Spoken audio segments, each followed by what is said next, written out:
We're still sitting here with our wonderful young genius brother Kobe, and his life is so fascinating and his journey is so wonderful that I'm just intrigued with everything he has to say. Um, you were saying, Brother Kobe, that it's hard to find people your age that has an interest like you in farming. Why do you think that's so? Well, interest of all people of really all ages. We're not, we've gotten away from the farming lifestyle and farming period. We believe in grocery stores. We believe that the grocery store will always be stocked. And I've asked many people before, what happens if the grocery store stops delivering food and stop bringing food to the grocery store? Some say, oh, well, I don't know. Some say, who cares? And some say, I'll find a way, and so forth and so forth. But never heard somebody say, well, oh, I'll start growing my own food. But we're so dependent. I think I did a, what was it? It was something. I did a presentation or something of that nature some time ago at the school at Muhammad University, and it was about, maybe it was about black land ownership, maybe. And ooh, if I can remember the statistics, in the 1920s, black people in total owned. I'm just curious. Guess. Could one of you just guess how many acres we own in total? I don't know, but we had a lot of land. What about you, brother? I would say we probably had over 100,000 acres. Well, believe it or not, we had over 15 million acres. My first thought was a million, but We had over we had 15 million 15 acres. million acres, and this was done in the 1920s. And I don't think the white man has too much to lie about that for. Are you That would sure? That would be completely embarrassing. That's from what this is. Is a farmers co-op website. I got this from. It's a history timeline of this farmers co-op, and the Southern Farmers Co-op, a farmers co-op of mostly black farmers, and this is the history. So, and this is how much we owned. And then um, I looked up how much we own today. We own less than 7,000 acres today here in America. So it's the urban lifestyle. It's the people wanting to go to the city. It's the people looking for the jobs. It's the people. And that's not a problem looking for a job, but we really need to define that word job. But we're not gonna go into that because I've confused some people and sometimes confuse myself. But people are they're very dependent, and they're brainwashed. The white man has done a wonderful and excellent job on brainwashing our people, his people, and really all people into depending on him, and not even seeing it. People don't even understand just the science of going to the grocery store or what's behind the grocery store. Years ago, we had grocery stores. Most of them were local owned grocery stores. They call them mom and pop stores, and we had some black ones before integration. We had a lot of black things. But that's another thing that really messes up. Integration killed us, and that's for another thing. We started losing a lot of land because of integration, and they were able to force us off of our land. And with the USDA, and that's another thing. Even about the farmers, even some of us have become dependent on government subsidies and grants and so forth and so forth and so forth. And I know I was just reading and watching some old videos from the 80s about black farmers having to shut their farms down and close and just get out of the lifestyle, and almost the whole it's business, because it's a business too also to it, and people don't understand that. But they just had to get off to it because the USDA was not supporting them and not giving them funds. But that's what I'm not looking for. I'm looking for we can support ourselves. We just know we need to know how. And it's not really that complicated. You just gotta want to sacrifice. If you want to sacrifice, many people don't want to sacrifice, because even with the lifestyle I want to live as a farmer, I want to live a self-sufficient lifestyle. I won't have a lot of electricity. Electricity we will have. It will be solar panel provided, and I won't even be using a lot of electricity because I don't even use a lot of electricity now on the grid. Water, I'll be getting water from a well. I will have well and have water. Rain will water my crops. Many people don't know this, but I plan to farm with animals. Many people don't know that. That's one of the things I've always wanted to do. My great-grandfather did it, so I'm going to do it. So you're going to raise cattle? No. Vegetarian? Actually, I'm not going to well, when I say farm with animals, I mean use them as tractors, basically, but not to plow, to harrow, to mow, and, well, just take a mule, you hook up a plow to them, you plow the land, and you take a harrow, you can harrow the soil and loosen it up, and then you can mow it if you grow something, but that's what I mean by that. No animal husbandry. I'm not too big on animal husbandry myself. We've got enough of that, white and black. So I take it that you're going to feed these Yes. animals some very good, healthy meals Yeah, off the they land. will. They will. Hay will be one of them. One thing I've read is they like to forage. You let them forage out in the pasture. That's a part of their diet, depending on the time of the year. Hay, it comes in more into winter. Foraging, when they go out and eat in the pasture, that's more in the warmer seasons. And you can feed them fruit. They eat fruit. They love fruit. And that's really what their diet. So we will be a very self-sustaining farm, enjoying ourselves with anybody who welcome. I'm welcoming people to come, and I welcome that I'm open once I get started myself and I get established and I'm okay. I want to help people if they want to start, not even as now. I want to help people as much as possible and volunteer for their gardens and system if they need my assistance or get something started. And that's what I've done as much as possible when I could.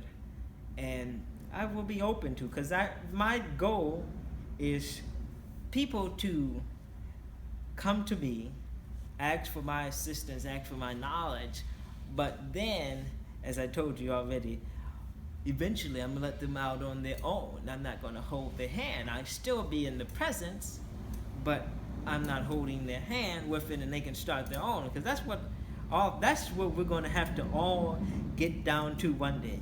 We're going to have to all do our own thing, because we're not going to be able to all support. I'm not going to be able to support a very large group of people. I'm going to do as much as I can, but then at a time you're going to have to start your own, and I can assist you with that, and we can work together as a collective and trade off is what one big thing going to be a part of my life, bartering. I'm going to barter for a lot of things. I bought a lot of vegetables and fruits for different things and trade off of that, and that's one thing that I believe in. I don't believe in the American dollar, even though that's a form of bartering. I believe in something that's actually feasible in reality, okay?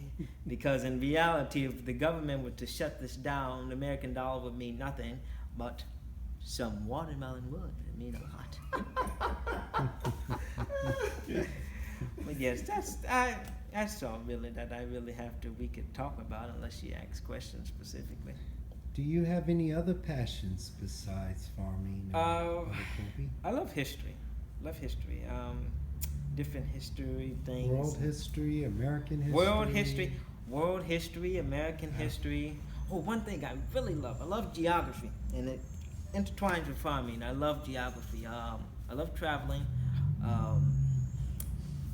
If she wasn't going with me, if you weren't going with me, and I had started off and I did this myself, actually, I would go up to Montana, and I would live up in Montana, and I would farm in Montana, even though it would be somewhat more difficult to do what I want to do. I would go ahead and do that and accomplish it as much as possible and be successful with it. But I just love to travel, because people don't understand. I love to travel because I wanted to own land in Montana. I've always wanted to own land in Maine and so many places. What attracts you in Montana? Is you saying the mountains? Mountains is one thing. Another factor, less people.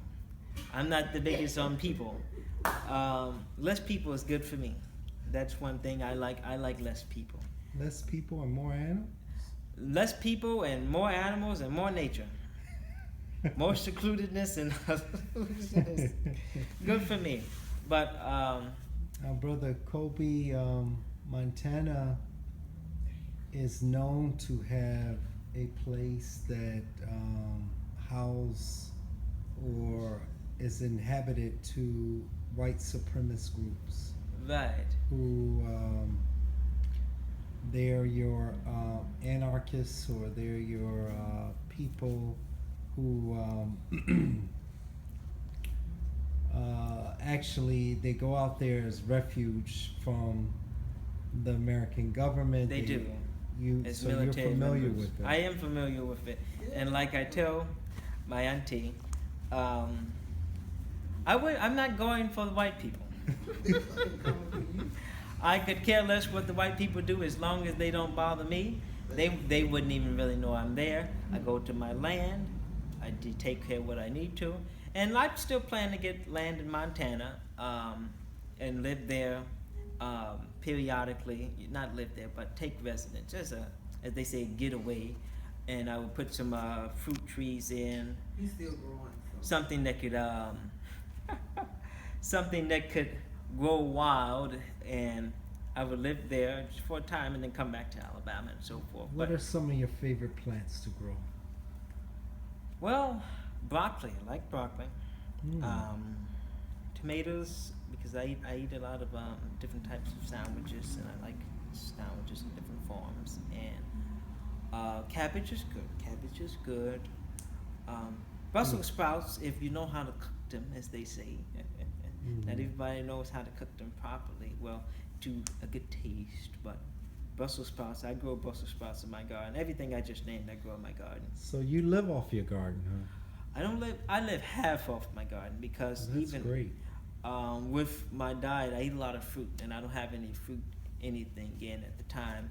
I get one thing I have that I get wild. I get mulberries wild, but besides that, I eat a lot of pineapple, so that's tropical. So watermelon I get from different places. Since we've been making a lot of trips down south, I've been getting a lot of watermelon from down south and eating that, and different fruits. And I try to. Got to get to the farmers market. It's horrible. I haven't been in some time.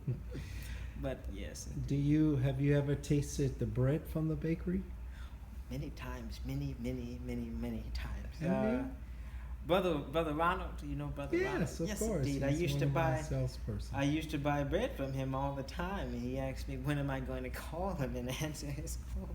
You really used to buy bread like that? I used to buy bread all the time. He crazy about the Every- green pie. First, I used to buy the bean pie. That's when I was vegetarian. But then when I went vegan, I used to buy the bread a lot, and I used to buy it all the time. And I really slowed up with it. But I've got to get back into it because I'm eating bread a little more. And the bread I'm getting, it's okay. It's not of the best quality, but it's better than a lot. It's not cheap, one thing. But I would prefer to support the nation as possible and eat their bread as much as possible if I do Giving eat a bread. bread shout out, you Yes. all for the bread bakery. He's laying yes, down indeed. the bread basics. I Bread love is, it. Bread is wonderful and it's absolutely delicious.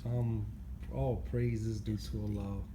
Well, thank you so much. Any other words or closing remarks you have to say? I think. Do you like movies? I like old movies. I'm telling you the truth. Black and white? Black and white, and My He like gosh, old. he's the first young person I ever. Music too. I have a side of me. I'm a big film person, Okay. and I love black and white I movies do. myself. I do love black and white movies. Unbelievable. Many people don't understand when I say like 60s movies and 50s. Oh, black and white, and actually, what they call, what was the name? It was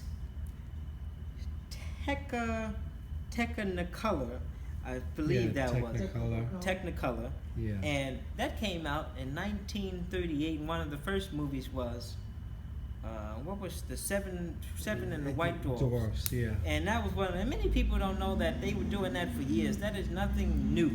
Right. Okay. And I watch a lot of colored movies, but most of the old movies I do watch in black and white. I just like them. And he like old music. music. Like old R&B music? I listen to some rhythm and blues, some old rhythm and blues, but I listen to a lot of old country music. I do listen to a lot of old country music. I'm gonna have to say that. Who's some of your favorite artists? All the artists I listen to, I can tell you, there's only about, even in the varieties of music, there's only about maybe 2 people that I can think of that are not dead, and one is Willie Nelson. But I listen to a lot of Roy Acuff. Who? Roy Acuff, old country singer. He's dead. He's been dead for some years. Waylon Jennings. I listen to some Willie Nelson, Lefty Frizzle. Like Kenny Rogers? Kenny Rogers is not bad. The only song I listen to from about Kenny Rogers is The Gambler. I like Roy Rogers, Gene Autry, Tex Ritter. Who else do I listen to? Hank Snow. Hank Snow is pretty good. Hank Thompson is good. Faces come up in my mind. Hank Williams Sr. is really good. He's really good. But then I listen to a lot of, besides the country, I listen to a lot of jazz. I listen to a large variety of music. If it's old, I most likely listen to it.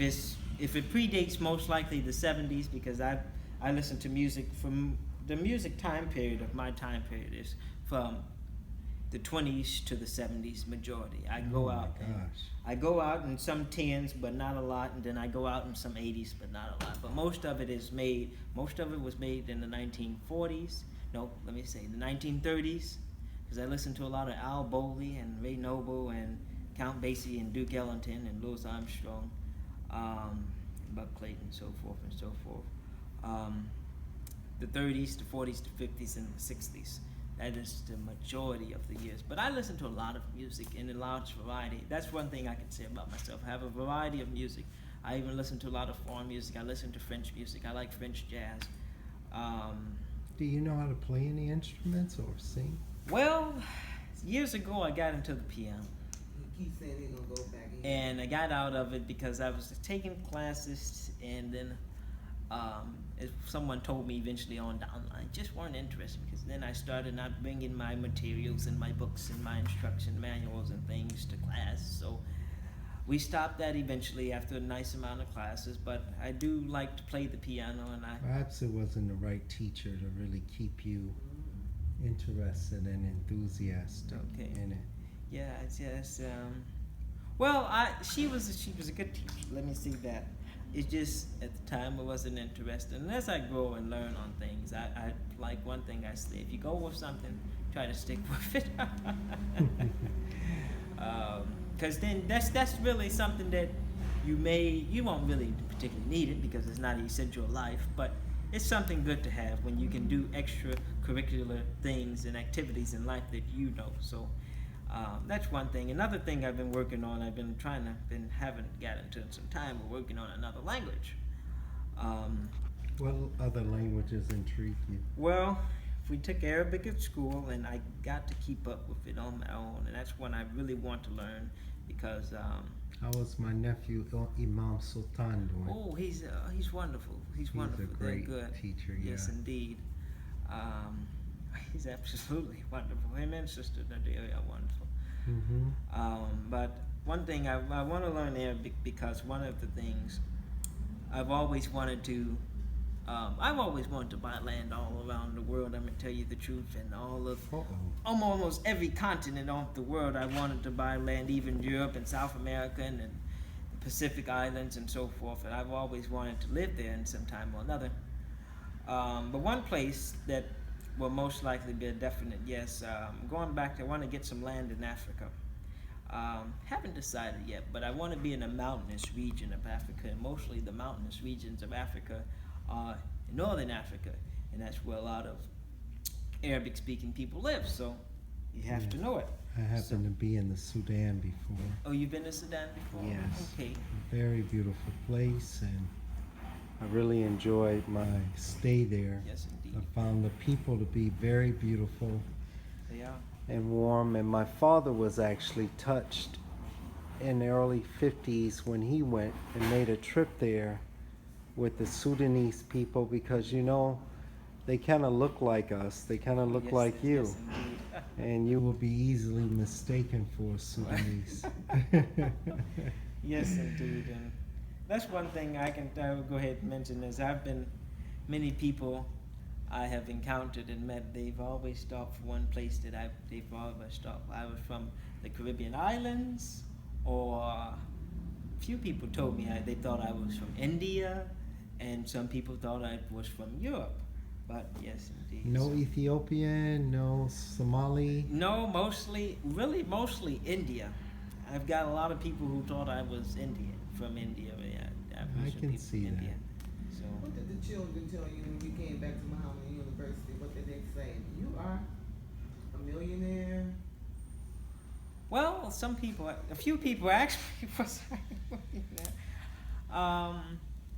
told them no, I don't have $1 million, and I really don't want $1 million. Could kill us about fiat money, but Well, with your desire, you're one of the most wealthiest That's young people on the earth because of what you know, your knowledge, your resources, what you intend to do with yourself, and your prayers to Almighty God. You are by far one of the wealthiest people on the planet.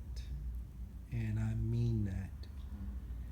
It's not measured by what's in your bank account. that's right. It's not measured by how much you can buy, but what you know and what you have in terms of a desire and future, Brother Kobe. I can't even thank Allah enough for you and the gift that we're blessed to have. And I'm so happy to have this on record. And hopefully I live long enough to see your greatness manifest. Sure. And this video is on record for your future, because 3, 5, 10 years from now, my Lord, I can only think too. I'm looking forward to it. I tell you the truth. I am indeed. I know you do. So now 15. Most 15-year-olds, they're into a lot of girls, right, Aunt? Yeah, yes. They like the girls. They like to, chase girls and play with their ponytails. At least you can't do that in Muhammad's University of Islam, Not because we hardly. have a different culture. That's right. But I'm sure you hope to marry soon, Well- when you get of age. Of age and a What? s- Now tell me, Kobe. We could talk about this. We could just talk. This is your uncle talk. What type of ideal mate you would like to see in the future? okay. Well, What kind of qualities would she possess? okay. Well, let's think. She has to be knowledgeable. Mm. And when I say knowledgeable, I'm not talking about white man knowledgeable. I could care Wow. less about white man knowledge than anything. I'm talking about knowledge about, or some type of idea about herself, where she comes from. Because even though I don't know where I come from in Africa, I have an idea of where my family history comes from. I can track my family, or certain parts of my family, back to the early 1800s. So you have to have an idea of where you come from, some history. You have to like history and appreciate that. And you have to want to live the farm life. What? That's playing out You're right gonna and make simple. that MGT? You mean to tell me she can't go out to the mall and Well, she can't? I doubt I'll be marrying a person who goes out to malls and things. I can tell you that now. She's gotta love that farm. You huh? gotta love the farm life. That's playing out right and simple. You have to be well, how could I say it?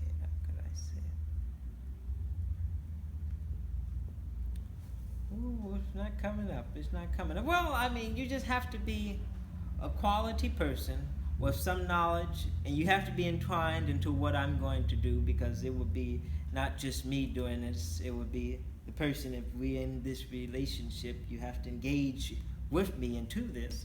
So, um, you have to want to really do that. Basically, you will have to almost be a farmer or do something on the farm that is um, essential to the farm life.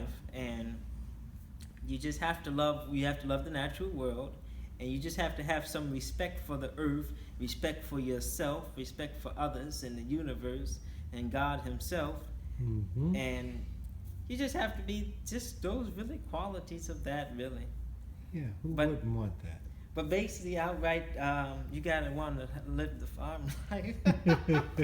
That's important, huh, That's Kobe? important because I can guarantee you that turned away many people. That turned away many. You've eliminated a lot of I've friends with eliminated that a one. lot of people with that. So yeah, Wow. yeah. And he's not thinking about no girls today. Well, no, I have to get before we get into a relationship about anything. I have to be established for myself, producing on my farm and have my property and everything taken care of. And they say things may come up and they weren't supposed to. You understand? We don't have to go into what those are because first we had to get married before those things come up anyway. But I want to be established first before we get into anything. I have to be established. So that's something on my part. You can welcome whatever you do. That's fine with me. Even if you want to, if you want to keep a city job and live the farm lifestyle, but keep a city job, I have no problem with that. Well, it sounds like we're matchmaking or something. But he just, it's all good. But, yeah, I know as teenagers, Yes. you know, I just wanted to see how you were, and you've answered it in the most exquisite, brilliant, and masterful way, and with such wonderful level of maturity. Because as a young man, you are looking to be responsible. That's right. You're looking to be very thoughtful and planning. It's nothing like you're making some rash decision on your mate, or you made a thoughtful process about it. And young people today, Brother Colby, they live a lot by instant gratification, instincts, and this makes us no different than the animals. Yes. Sometimes the animals display even more intelligence than Unfortunately. than you see us doing. So I love hearing your answer on how you have thought this out. And I just know that God has got your back. He's already making your future mate for you, and she's a great farmer. She's a beautiful sister, and she is made for you. And she's saying the same thing. Oh God, I want a brother who loves the farm like I do. She's out there, trust me. She's there somewhere out there. She's there somewhere. Yes, So that is beautiful. Growing up in the nation and in your life as a Muslim, can you tell me what do you feel Islam has done for you personally? well, I'm gonna a little backtrack there. I actually didn't grow up in the nation. I was introduced to the nation. I came through my auntie. And what year did you come in? Came in around 208. Okay, that's when I was introduced to the nation. Prior to that, had no knowledge of the nation, had no knowledge basically at all of what Islam was. Never even heard of Islam. I don't even remember ever hearing of Islam, because I come from majority of my family proclaimed. I'm just gonna say proclaimed. I'm not gonna go into that. Proclaimed Christians. Where they go to whatever they do, they proclaim Christian. They proclaim themselves Christian. So I come from that, and however, when she introduced me to it, at first I didn't grab onto it, and many people don't. But as time comes, and I've grown and I've matured, I appreciate the nation, and I hope at the time my mother said I can join one day, and I plan to. And it's done a lot for me. It's changed my life. Like I said, without the minister and many of the people, even with Muhammad University, with the school and so forth, I wouldn't want to be a farmer. And well, I couldn't say I wouldn't want to be, but it probably wouldn't be. I probably wouldn't want to be a farmer, and just different things would not have happened. And I just love where I am now and the position I am now, the knowledge I have now. I just love it, and I'm absolutely thankful to God and Allah Himself that He's put me in this path and placed me in this way, and I do really appreciate it, and it's done a lot for me. It really has. It's changed my life. Because if not, I would have been a regular old Negro.